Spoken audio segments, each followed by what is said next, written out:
ઉધનામાં finance office પર firing મામલે ઉધના પોલીસે વધુ એક આરોપીની ધરપકડ કરી હતી।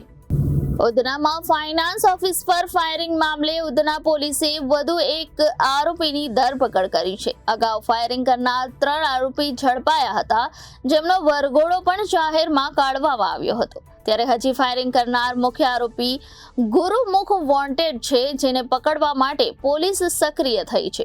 ઝડપાયા આરોપી પાસેથી ફાયરિંગ કરવામાં આવેલી ગન બેગમાં રાખવામાં આવેલી હતી। આ શખ્સ ફાયરિંગ કરવાનો પ્લાન ઘડતી વખતે ઉપસ્થિત હતો, ત્યારે આરોપી કાલિયાની ધરપકડ કરી ઉધના પોલીસે વધુ તપાસ હાથ ધરી હતી। થોડા દિવસ અગાઉ ઉધના પોલીસ સ્ટેશન વિસ્તારમાં ફાયરિંગની એક ઘટના બની હતી। આ ઘટનામાં શરૂઆતમાં પોલીસે 3 આરોપીઓની ધરપકડ કરી હતી। આ ઘટનામાં કુલ 6 આરોપીઓ સામેલ છે, જેમાંથી ચોથો આરોપી, જેનું નામ અમૃતાંશ ઉર્ફે લુલિયા રાજપૂત છે, એ મૂળ જોનપુર યુપીનો રહેવાસી છે। પોલીસે એને આઈડેન્ટિફાઈ કર્યો હતો અને ઉધના પોલીસે એની ધરપકડ પણ કરી છે। એની પાસે એક વ્હીકલ છે, એ પણ પોલીસે જમા લીધું છે।